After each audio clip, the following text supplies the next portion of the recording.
नमस्कार, आपल्या सगळ्यांचं स्वागत आहे आपल्या क्लासवर. आज अनुभवाची गुरुकिल्ली भाग 3 वर आज सगळ्यांचं मी स्वागत करतो. आज आपण खास आणि एका मोठ्या व्यक्तिमत्वाला भेटायला आलोय, ज्यांनी आयुष्याचा प्रवास आज मुंबई सारख्या शहरामधून, स्वप्नांच्या नगरामधून, मानकुर इथून चालू करून आज तालुका जुन्नर, शिवभूमी म्हणून ओळखल्या जाणाऱ्या नारंगावला प्रवास पर्यंत त्यांनी गाठलाय. आज आपण भेटायला आलो आहोत नैना अजय खैरे मॅडमला, जे आज नाही नॅशनल तर इंटरनॅशनलचे पण विजेता आहेत.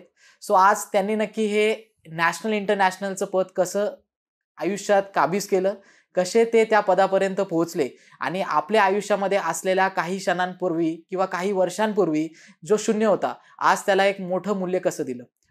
मॅम, तुमचं आज आपल्या क्लासवर खरंच स्वागत आहे. आज खरं तर अशा व्यक्तिमत्वाला मी खरंच भेटायला आलोय, ज्या क्षेत्राचा मला अनुभव काही नाहीये, पण बऱ्यापैकी त्या क्षेत्राचं नाव ऐकलंय मी आणि ते क्षेत्र आज फारही या जगामध्ये जागतिक पातळीवर मोठं आहे. मॅम, तुमच्याबद्दल एक थोडीशी माहिती द्या, जेणेकरून सगळ्यांना हे समजेल की नक्की तुमचा प्रवास त्या मानकुर पासून, एका मुंबईच्या स्वप्न नगरीपासून आज शिव जन्मभूमीमध्ये कसापर्यंत आला.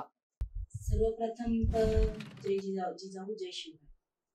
मी हे सांगण्याचा प्रयत्न करेन की हा प्रवास मला खूप अवघड होता आणि माझं कधी हे असं होण्याचं किंवा मी अशी या लेवल पर्यंत जाईल असं माझं कधी स्वप्न नव्हतं. पण काही गोष्टींमुळे आणि काही सिच्युएशनमुळे मी पुढे पुढे पुढे पुढे होत गेले आणि त्याच्यामधनं मला हा प्लॅटफॉर्म भेटला. मॅम, जेव्हा तुम्ही म्हणजे शैक्षणिक शाळेमध्ये म्हणजे शाळेत जेव्हा जात होते, तेव्हा शाळेत कधी जाताना तुम्हाला असं वाटलं होतं की खरंच मी एक इंटरनॅशनल सारखं मेडल गळ्यात घालून घरी येईल आणि तो दिवस माझ्या आयुष्यात कधी उभा राहील? नाही, हे असं कधीच नाही वाटलं मला, कारण की माझ्यासाठी तर हे स्वप्न. म्हणजे आयुष्यात खरं म्हटलं गेलंय की जोपर्यंत आपण खरा स्ट्रगल करत नाही, तोपर्यंत जी रात्री झोपेत पाहिलेली स्वप्न हकीकतमध्ये कधी दिसत नाही. खरंय.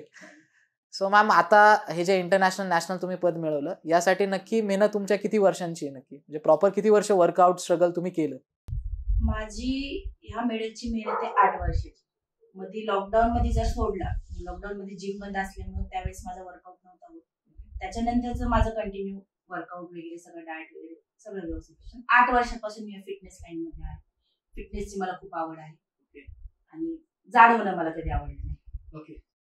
खरं म्हणजे खरं तर त्या आयुष्यात खूप महत्वाचं आहे की तुम्ही कितीही संपत्ती कमवली तरी शरीर हे अमूल्य आहे आणि जर हे तुम्हाला कमवता आलं म्हणजे तुम्ही जगातली सगळ्यात मोठी संपत्ती मिळवलेली आहे.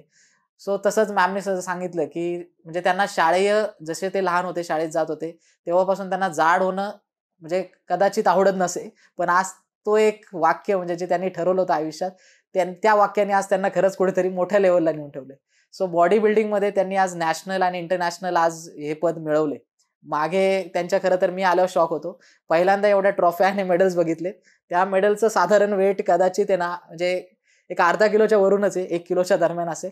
पण ते जे हातात मेडल आहे त्याचं वजन पाहूनच कळलं की त्या लेवलपर्यंत जाण्यासाठी आज किती भोगला असेल आणि किती कष्ट त्यांनी केले असेल. मॅम, आता हे ठीक आहे, तुम्ही कॉम्पिटिशन केलं, एवढं सगळं तुम्ही प्राप्त केलं, इथे तुम्ही डाएट फॉलो नक्की करत असाल. मग तुम्ही असं तुम्हाला वाटलं नाही का मी आज 8 वर्षापासून एक प्रॉपर डाएट फॉलो करते, बाहेरचं खायचं नाही किंवा गोड खायचं नाही किंवा एक काहीतरी सिम्पटम्स असतात की काहीतरी मला फॉलो करायचंय.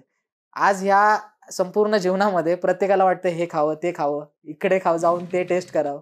तुम्ही तुमच्या शरीरावर कसा कंट्रोल ठेवला की तुम्हाला बऱ्यापैकी ते नाही खायचंय? मी माझा गोल टार्गेट होता, मला स्टेजवरती जायचं होतं आणि तो एक जुनून होता की मला मेडल पाहिजे, मला ही ट्रॉफी पाहिजे.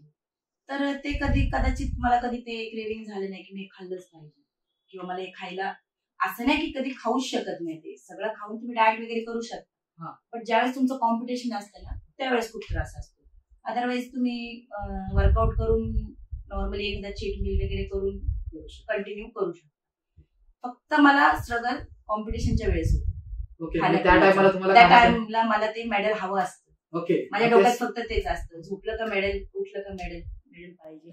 म्हणजे सदान कदा तुम्हाला त्या गोष्टीचा विचार करावा लागतो. खरं म्हटलं गेले, काही व्यक्तिमत्व जे होऊन गेलेत ना, म्हणजे मोठे, म्हणजे प्रत्येक क्षेत्रामध्ये जर तुम्ही बघितलं ना, तर प्रत्येकाने एक गोष्ट सांगितली की तुमच्या आयुष्यामध्ये तुम्ही जर त्या गोष्टीचा सतत विचार करता, झोपेत, उठल्यावर, दुपारी, कामात, की मला ती गोष्ट हवी, तर ती गोष्ट नक्की संपादित होते. आणि नयना मॅम त्याचं एक उत्तम उदाहरण आहे, की ज्या गोष्टीचा विचार तुम्ही सतत करता, ती गोष्ट तुमच्या आयुष्यात कधी ना कधी मॅम भेटणारच, हे नक्की.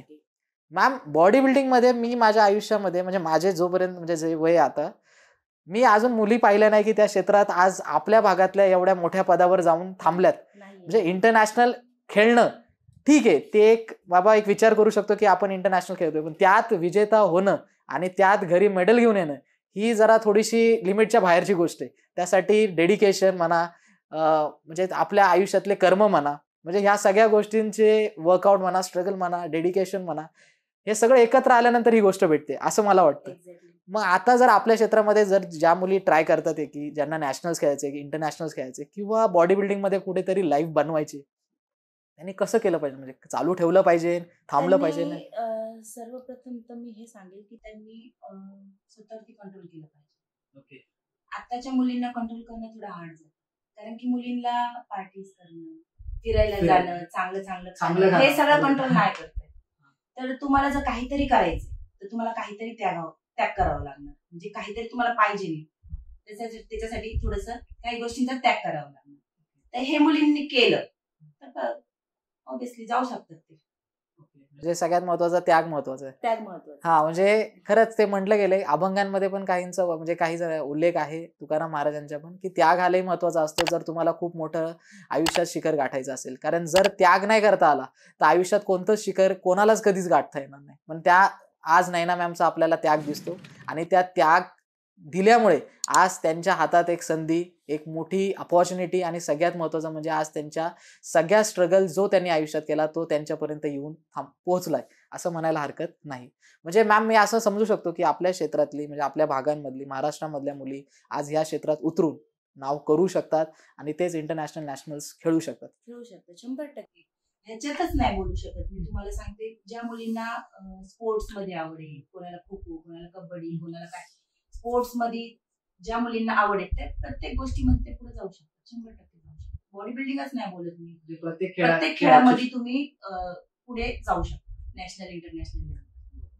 शैक्षणिक क्षेत्रामध्ये मुली अव्वल आहेच, हे तर मान्यच आहे सगळ्यांना. पण आज बॉडी बिल्डिंग सारखं क्षेत्र पण आज कुठे रिकामं राहिलं नाही. तिथे सुद्धा आज आज आपल्या नयना मॅमने एक प्रसिद्धी दिली की एक गोष्ट सांगितली की आज तेही क्षेत्र आज मुली करू शकतात. जेव्हा मी नयना मॅमला भेटायला आलो या इंटरव्ह्यूच्या आधी, तर मला माहीत नव्हतं की त्यांना 2 मुलं आहे आणि जी मुलं कदाचित त्यांचा मुलगा 12वीला आहे आणि मुलगी 10वीला आहे. सो ह्या 2 मुलांच्या म्हणजे त्यांना 2 मुलं आहेत, त्यांना बघून वाटत नाही, पण अक्षरशः ती 2 मुलं असल्यामुळे देखील त्यांना खरा फायदा झाला असावा. आणि दुसरी गोष्ट की ते 2 मुलं आहेत तरी त्यांचा फिटनेस आणि त्यांचं जे आहे म्हणजे शरीरातली जी फिटनेस म्हणा किंवा त्यांचे जे बोलतात ना प्रॅक्टिसेस म्हणा किंवा ते जिमचे वर्कआउट्स म्हणा तसेच सेम. त्यांना त्याचा काहीच फरक पडला नाही, कारण त्यांच्या डोक्यामध्ये एक गोल होता.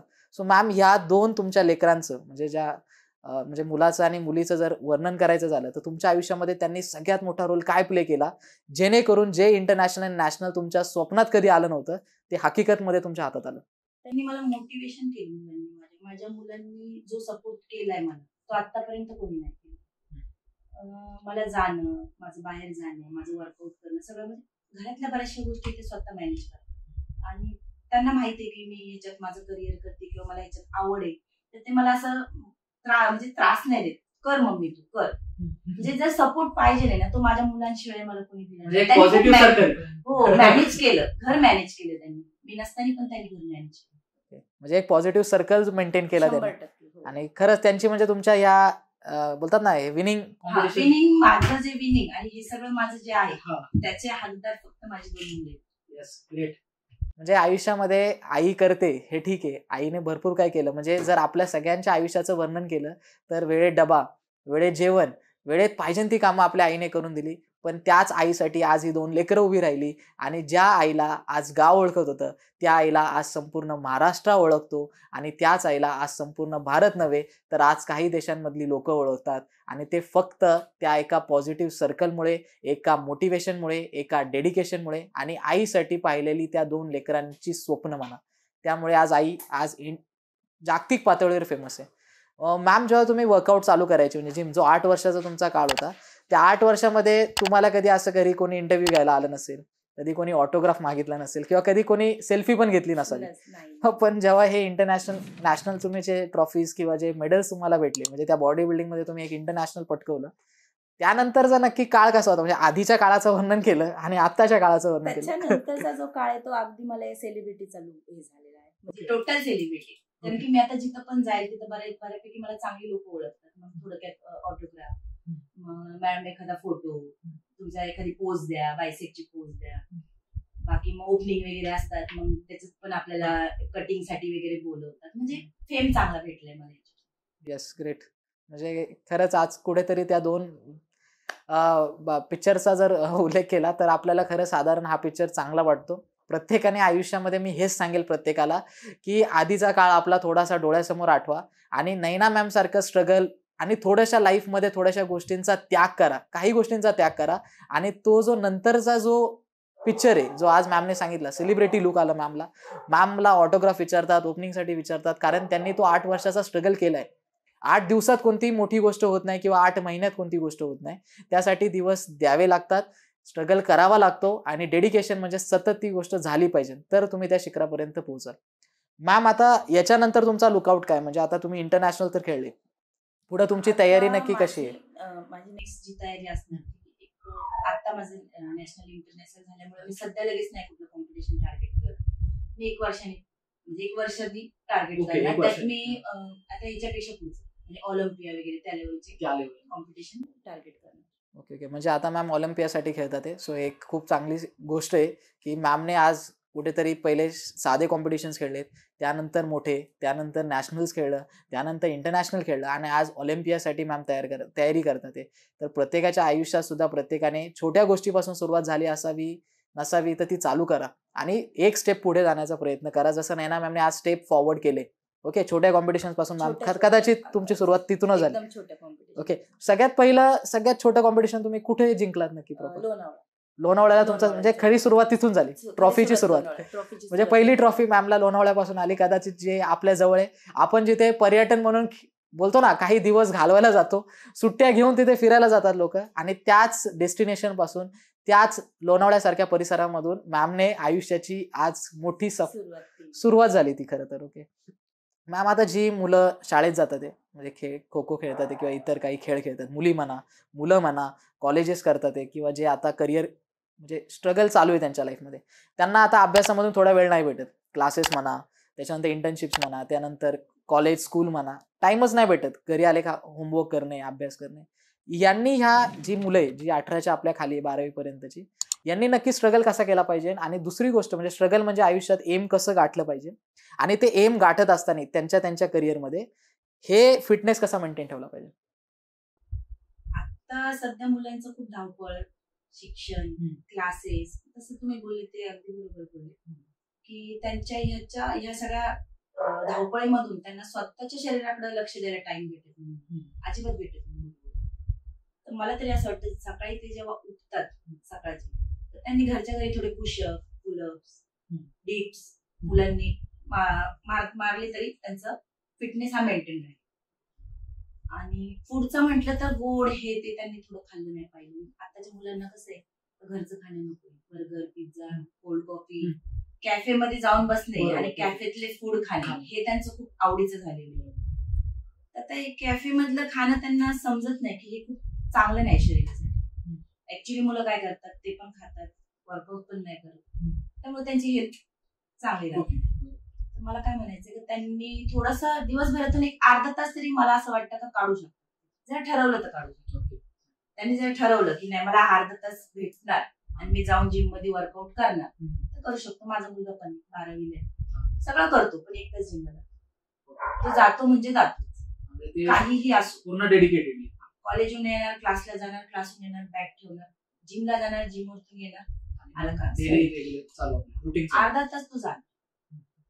म्हणजे प्रत्येक विद्यार्थ्याला सांगणं राहील मॅमकडून की तुमच्या 24 तासाच्या संपूर्ण घड्याळामधून एक 30 मिनिटाचा कालावधी आपल्या शरीरासाठी ज्या शरीराने जी स्वप्न पाहिली त्या शरीराला ते अर्धा तास भेटणं खूप गरजेचं आहे. तर वर्कआउट मॅम जिम मध्ये ज्याला जायला नाही जमत, ठीक आहे, जिम जवळ नाही, घरी करू शकतात. म्हणजे असं कोणतेच वर्कआउट्स आहे की जे एका विद्यार्थ्याने घरी केले पाहिजे 30 पुशअप मिनिटांमध्ये? आहेत, पुशअप आहेत, पुशअप्स आहे, पुलअप्स आहेत, पुलअप्स आहे, bench press, bench press. Tricep साठी तुम्ही हे push down okay, push down. करू शकता. भरपूर वर्कआउट आहेत, असं म्हणजे घरच्या घरी करण्यासारखं भरपूर आहे. पण मुलं कंटाळा करतात, घरी नाही करत. हा, तर मला माझं सांगणं एवढंच आहे की त्यांनी अर्धा तास जावं जिममध्ये. At least Perfect. तिथला माहोल, तिथली ती गाणी, तिथलं ते थोडस त्यांनी ते करणार वर्क. करणार. Okay, perfect. हा, म्हणजे एक सांगणं राहील सगळ्याला की ज्याला जिमला जाता येत नाहीये त्याच्या शेड्यूलमुळे, तर मॅम म्हणते की त्यांनी घरी 30 मिनिटं घरी वर्कआउट करा. ओके. आणि आज गावाखेड्यात तर पुलअप्स पुशअप्स तर कुठे होऊ शकतो. जोर मारा, जोर मारा. ओके, म्हणजे जे करता येईल ते करा. स्क्वॉट मारा, स्क्वॉट मारा, पण फिटनेसमध्ये. आणि हे एक वाक्य जे मॅमने त्यांच्या शाळेत पाहिलं होतं की जाड व्हायचं नाहीये, ते प्रत्येकाने डोक्यात ठेवा, कारण ते आज कदाचित वाढते आपल्या क्षेत्रांमध्ये, भारतामध्ये देखील वाढत चाललंय ते जाड जोडून. ते फक्त एक वाक्य सगळ्यांनी पाळलं पाहिजे. आणि दुसरं मॅम, खाण्यापिण्याकडे कसं लक्ष दिलं पाहिजे विद्यार्थ्यांनी? कारण कसं होतंय मॅम, मला म्हणजे माझे विद्यार्थी आहेत, त्यांचं सांगणं हे राहतं मला की घरच्यांचं सांगणं दूध पित नाही, वेळेत जेवत नाही, हे नाही, मॅगी बिगी खाऊन गरम 20 मिनिटाची मॅगी खाणार बिणार सगळं व्यवस्थित. त्यांना घरचं जेवण चालत नाही, भाकरी चालत नाही, कडधान्य चालत नाही, पालेभाज्या खात नाही, सकाळी दूध पिणे नाही, काजू बदाम तर दूरपर्यंत रिश्ता नाहीये, फ्रुट्स खाणे नाही. तर ह्या विद्यार्थ्यांनी आता परीक्षा पण डोक्यावरती येतात, परीक्षा पण द्यायच्या, सकाळी उठायचे, क्लास स्कूल सगळं करायचं. यांनी नक्की काय खाल्लं पाहिजे जेणेकरून यांची फिटनेस व्यवस्थित राहील, पेपरला चांगल्या पद्धतीने ते पेपरही लिहू शकतात आणि मध्ये आजारी नाही पडणार? मुलांनी आहारामध्ये स्प्राउट्स म्हणजे कडधान्य भिजलेले, प्रोटीन, परफेक्ट, काकडी, गाजर, सलाड, फायबर गरजेचं असतं. पालेभाज्या इथं खाल्ल्यास पालेभाज्यांमध्ये डेडिकेटेडली अशी कोणती म्हणजे पालेभाज्यांमध्ये मेथी, पालक सगळ्यात बेस्ट पालक. फ्रुट्स तर खाल्ले पाहिजे. एक टाइम तुम्ही इव्हिनिंगला वगैरे एखादं फ्रुट्स खाऊ शकता. संध्याकाळी 7-7:30 जेवण व्यवस्थित केलं. म्हणजे हे एक रुटीन चांगलं आहे. आणि मॅम, हे रात्री खूप म्हणणं आहे की मुलं रात्रीचा अभ्यास करतात 10च्या नंतर 11च्या नंतर. सो रात्री कसं ते भात खातात किंवा काही त्यांनी झोप येते, सुस्ती येते. मग हे रात्री काय लाईट डाएट म्हणजे नक्की काय जेवले पाहिजे? लाईट डाएट मीन्स त्यांनी कसं 2 चपाती, छोटी साईज 2 चपाती, थोडी भाजी, डाळ, दही, सलाड थोडं जास्त ठेवायचं, म्हणजे कोशिंबीर वगैरे आपण बनवतो. म्हणजे कसं होतं, बाकीचं खाणं कमी होतं. तुम्ही कोशिंबीर खाल्ली, थोडं स्प्राउट वगैरे खाल्ले का तुम्हाला बाकीचं खाणं जात नाही, त्याने तुमचं पोट पटकन जातं. म्हणजे इतर आपण ते बाकीचं फालतू गोष्टी खात नाही. बरोबर. थोडी डाळ, म्हणजे रोज एका प्रकारची डाळ, कारण की डाळीमध्ये पण बऱ्यापैकी प्रोटीन असतं. त्याच्यामुळे डाळ अशी रोज एका प्रकारची डाळ केली पाहिजे चपाती सोबत. आणि चपाती जास्त नाही, संध्याकाळची शक्यतो चपाती टाळायची. ओके. चपाती म्हणजे चपाती भाकरी खायची. ओके. नाही, आपल्याकडे तशा भाकरीच आहे. हा, सो ओके. म्हणजे विद्यार्थ्याला खरंच सांगणं आहे माझं आणि नैना मॅमचं दोघांचं पण, की संध्याकाळच्या डाईटमध्ये चपाती न खाता भाकरी खाणे. आणि सगळ्यात जास्त म्हणजे 2 गोष्टींवर भर दिली मॅमने. एक आहे तुमचे स्प्राउट्स, म्हणजे जे भिजलेले कडधान्य असतात ते, आणि दुसरी गोष्टवर जो जास्त भर दिला तो सलाड, ज्याला फायबर्स म्हणजे तिथून आपल्याला भेटतात. सो ह्या 2 गोष्टींवर भर द्या, आणि पोट भरल्यामुळे तुम्ही इतर बाकीच्या गोष्टी खाणं टाळतात. एक अतिशय महत्त्वाचा सल्ला हा मॅमने दिलेला आहे. ओके. आणि मॅम, विद्यार्थ्यांचं झाल्यानंतर जे आता 12वी नंतर ग्रॅज्युएशन करतात, ते इंजिनिअरिंग करतात, ते कम्प्युटर सायन्स म्हणा, इलेक्ट्रॉनिक्स म्हणा, सोबत MPSC UPSCचं प्रिपरेशन, सगळ्या जागतिक पातळीच्या मोठ्या परीक्षा ह्या क्लिअर करण्याचं ज्या स्वप्नांच्या दर्यात आहे, यांनी नक्कीच शरीराकडे कसं लक्ष दिलं पाहिजे आणि त्यांच्या ह्या संपूर्ण शेड्यूलमध्ये नक्की कोणत्या गोष्टीकडे फोकस करून त्यांनी राहिलं पाहिजे? त्यांनी किती त्यांच्या आयुष्यात धावपळ असली, काही असलं तरी हेल्थ चांगली राहण्यासाठी डाएट आणि वर्कआउट केलं पाहिजे. तुम्ही थोडा अभ्यास कमी करा, पण तुमच्या शरीराकडे लक्ष अभ्यासाचा फायदाच होणार नाही. तुम्ही चला खूप मोठ्या लेवलला गेले, तुम्ही चांगले पैसे कमवायला लागले, सगळं करायला लागले, पण तुम्हाला आजार पण आला तर तुमचे पैसे कामाचेच गोष्ट कामाची काय कामाची. हेल्थ चांगली राहिली तर तो पैसा युज होणार, तरच तुम्ही ते एन्जॉय करू शकता. तर मला तर असं काय वाटत नाही की खूप काही अवघड आहे. लोकांना करायचं नसतं म्हणून लोक बरेचसे कारण देतात. जे मला कारण देतात त्यांना मी लगेच उत्तर देतो. ओके. जे कारण नाही द्यायची, आणि जे आहे करू शकतो आपण, करू शकतो. म्हणजे प्रत्येक जे आहे शैक्षणिक क्षेत्रामध्ये जे आता अडकले गेले किंवा जे स्वतःहून आता मोठ्या पदांवर जाण्याचा प्रयत्न करतात, तर संपूर्ण स्वप्नांच्या तुमच्या नगरीत शरीर फार अत्यंत महत्वाचं आहे, जे जपणं फार महत्वाचं आहे. आणि ते जपलं तर पुढे आलेली पोस्ट म्हणा, पुढे आलेला पैसा म्हणा, तुमच्या नशिबात आलेल्या काही गोष्टी म्हणा, तुमच्या स्ट्रगलमुळे संपादित झालेले यश म्हणा, त्या सगळ्या गोष्टीचा तुम्हाला फायदा होईल आणि तुम्ही मोठे. आत्ताच्या मुलांमध्ये अटॅक यायचं प्रमाण खूप आहे. हा, म्हणजे मी खरंच सगळ्यांनी त्या 2-3 बातम्या पाहिल्यात. हे आमच्या गावात किंवा इतर गावांमध्ये पण बातम्या आहेत की हार्ट अटॅक होण्याचं प्रॉब्लेम 24, 22, 20. काय ह्याचा जर अभ्यास केला त्याचं कारण हेच आहे, तुमचं डाएट होत नसतो ना, तुम्ही वर्कआउट. म्हणजे डाएट आणि वर्कआउट हा त्याचा मेन महत्वाचं. आणि मॅम हे जे आता फॉर एक्झाम्पल आपण जर बघितलं की मी अशा काही गोष्टी वाचल्यात की डाएटमुळे तुमचे केस गळणं म्हणा, तुमच्या स्किनचा फेड होणं म्हणा, ग्लो म्हणा, किंवा अशा काही इतर गोष्टी ज्या तुमच्या त्याला खरंच रिलेटेड आहेत का? तुम्ही कोणाकडून गायडन्स घेताय, म्हणजे चांगला कोच असणं खूप गरजेचं असतं. कोणीतरी काहीतरी सांगितलंय की हे खाऊ नको, ते खाऊ नको, ते खाऊ नको, हा डाएट आहे, तो डाएट आहे, तसं डाएट नसतो. तुम्ही प्रॉपर लोकांकडून डाएट घेतला पाहिजे, त्याचा तुम्हाला किती रिझल्ट आहे. मग एखादा प्रॉब्लेम झाला, हा माझे केस करते, तुम्ही तुमच्या कोचला सांगू शकता की सर माझा हा प्रॉब्लेम, त्या डाएट मध्ये प्लस करणार की तुमचे केस. म्हणजे ह्या सगळ्या इतर गोष्टींना तुमचा डाएट खरंच फायदेशीर. म्हणजे तुम्ही भरून तेल लावा किंवा तुम्ही काय न्यूट्रिएंट्स तुमच्या केसांना द्या, त्याचा काय इम्पॅक्ट पडत. तुम्ही आत काय खाताय, आतून बॉडीचा इम्पॅक्ट असतो. ओके, म्हणजे तुमच्या ग्लोवर जावा, नाही तर तुमच्या स्किनवरचे पिंपल्स म्हणा किंवा तुमचे हेअरफॉल म्हणा, या सगळ्याला डाएट कारणीभूत आहे, महत्वाचं आहे थोडक्यात. ओके ओके, हे खरंच चांगलं आहे. म्हणजे हे खरं माहित नव्हतं काही गोष्टींना, म्हणजे काही गोष्टी खरंच आपल्याला माहित नसतात, म्हणून आपण खरंच अशा अनुभवी लोकांकडे जातो, त्यांना बऱ्यापैकी हा प्रश्न विचारतो की काही गोष्टी सिक्रेट्स तिथेच रिव्हील होतात की खरं ते गरजेचं आहे लाईफमध्ये. ओके. आणि मॅम जर मला एक विचारायचा झाला प्रश्न की ठीक आहे, आता तुमच्यासारखे म्हणजे तुम्ही खूप मोठा अनुभव घेतलाय 8 वर्षापासूनचा, आता समजा एक नुकती म्हणजे एक ग्रॅज्युएटेड मुलगी आहे किंवा ग्रॅज्युएटेड मुलगा आहे किंवा 12th आणि ते 11th करतात, वर्कआउट चांगला करतात, ते गेम्स चांगले खेळतात, त्यांना जर हे इंटरनॅशनल नॅशनल्स खेळायची जर आवड असेल किंवा खेळायचे त्यांना, तर त्यांनी सगळ्यात पहिली सुरुवात कशी केली? त्यांना आता कशात आवड आहे हे पहिलं बघितलं पाहिजे. त्यांना जर बॉडी बिल्डिंग मध्ये आवड असेल तर त्यांना लगेच तर काय तिथपर्यंत जाता येणार, कारण की खूप मेहनत आहे, खूप सारी मेहनत आहे.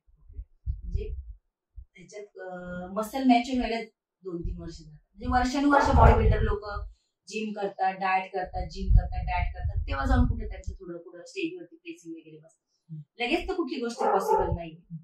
डिपेंड की आता त्यांना बॉडी बिल्डिंग करायची किंवा कुठला गेम खेळायचा आहे, किंवा आता तसं बघायला गेलं तर बाकीचे जे गेम आहेत त्याच्यात सुद्धा स्ट्रगल आहे. रोज सकाळी उठणे, रनिंग करणे, हेल्थ चांगली ठेवणे, डाएट करणे. डाएट हा प्रत्येक गेम मध्ये डाएट हा करायचा. ओके, म्हणजे तसं म्हणलं गेलं की लगेच काय होत नाही, लगेच ना 2-3 वर्षाचा तरी कालावधी मेनली त्याला द्यावा लागेल.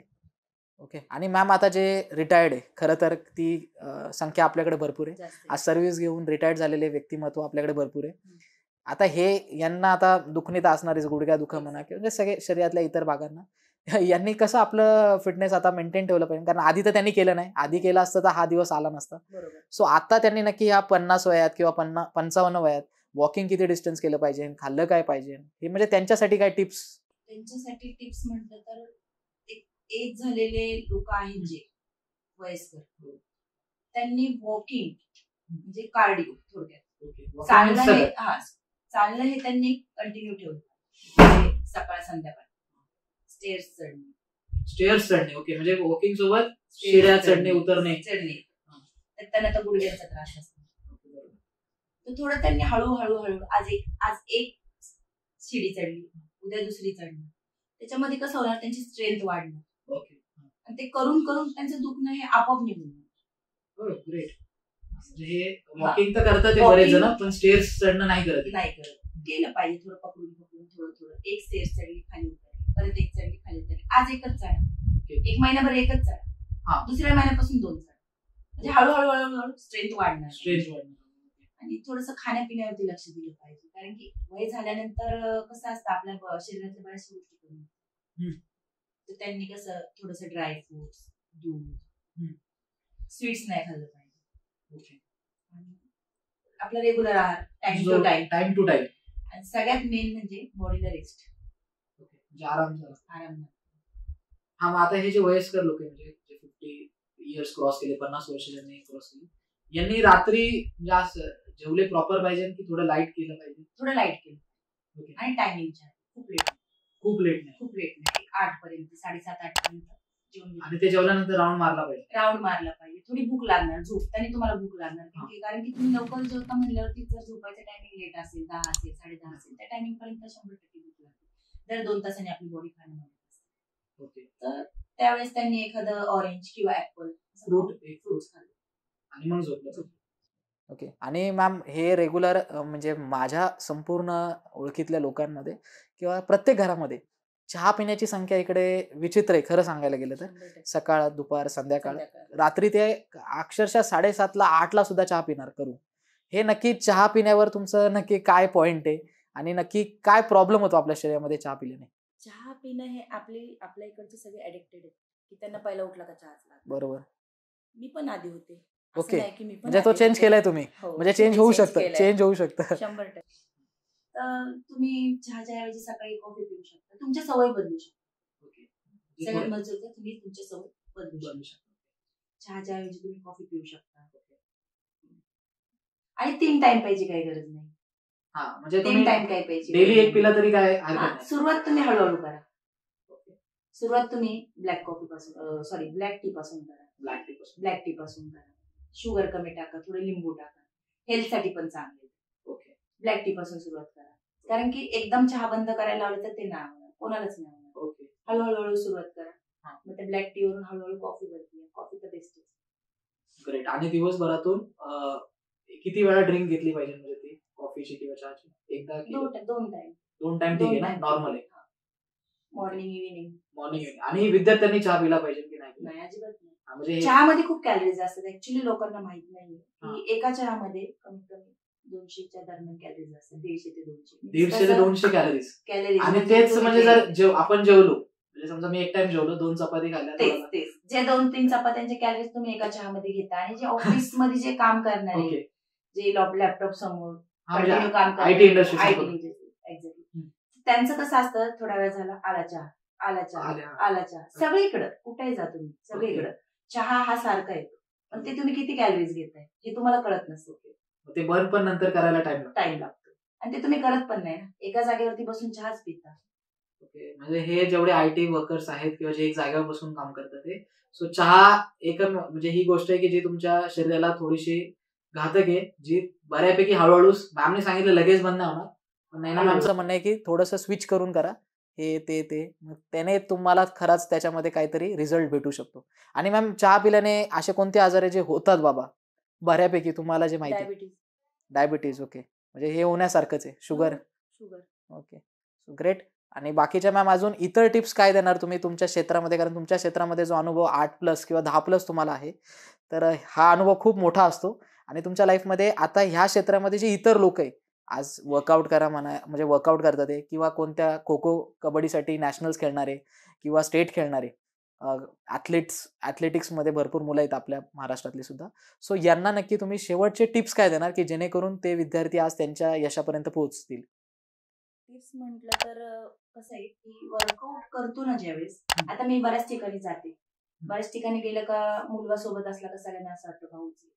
परफेक्ट. तुमचं एज हे पटकन कळून येतं. बरोबर. तुम्ही वर्कआउट केलं का तुम्ही हेल्दी राहता. परफेक्टली. म्हणजे सगळं स्किन आणि ते सगळं maintain. सगळं maintain सगळं. राहतं. तर बरोबर. त्याच्यात तुमचं पहिली गोष्ट म्हणजे तेच आहे की तुमचा बेनिफिट हाच असतो का तुमचं एज कळून येत नाही. ओके. ग्रेट. हे सगळ्यात महत्वाचं का जे तुम्ही एज कळून येत नाही. क्रीम्स कॉम्प्लिमेंट वापरतात. जास्त भेटतात. हा. कॉम्प्लिमेंट नाही, पण जास्त त्यासाठी भेटतात. ते क्रीम्स वापरतात, anti ageing and all that, ते क्रीम्स वापरतात. हा, मग त्याच्यात आपल्याला गरज नाहीये काही, कारण की तुम्ही वर्कआउट केलं का तुमचं स्वेटिंग होतं, स्वेटिंग झालं का स्किन शाईन करते. That's all. ग्रेट.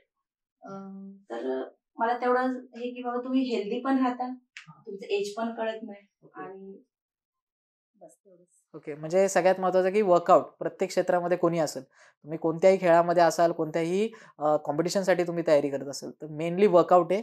आणि स्किन मेंटेन करण्यासाठी मॅमचं म्हणणं आहे की तुम्ही इतर जे बाबा कॉस्मेटिक्स आहे त्याचा वापर न करता थोडंसं वर्कआउट करा आणि डाएटकडे लक्ष द्या, जेणेकरून तुमची स्किन पण ग्लो करेल, हेअरफॉलचे प्रॉब्लेम्स पण सॉल्व्ह होतील आणि इतर काही शरीरात प्रॉब्लेम्स असतील ते पण ह्या 2 गोष्टींमुळे सॉल्व्ह होतील. सो संपूर्ण इंटरव्ह्यूमधून मॅम मला तर खूप कळलं, ऑडियन्सला पण भरपूर कळालं की वर्कआउट आणि डाएट म्हणजे that is V and D. V-D is more important in your life other than your anything. म्हणजे तुमच्या लाईफमध्ये बाकीच्या गोष्टी जेवढ्या मूल्य नाही धरत तेवढे या 2 गोष्टी नक्की धरतात. 100%. सो मॅम खरंच आज प्रत्येक विद्यार्थ्याला किंवा आज चॅनलवरच्या प्रत्येक लोकांपर्यंत तुमचे जे टिप्स अँड ट्रिक्स आहे, जे आज कदाचित कुठेतरी जाऊन काही पैसे देऊन भेटतात, येस, बरोबर. ते आज तुम्ही फ्रीमध्ये आज आम्हा सगळ्यांना उपलब्ध करून दिल्यात. आणि ह्याच यूथला तुम्ही स्वतः मोटिवेट केलं आणि बऱ्यापैकी त्यांच्या यशापर्यंत पोहोचण्यापर्यंत आज तुम्ही त्यांच्यामध्ये काहीतरी योगदान नक्की दिलं असेल. सो यासाठी मॅम खरंच मनापासून धन्यवाद.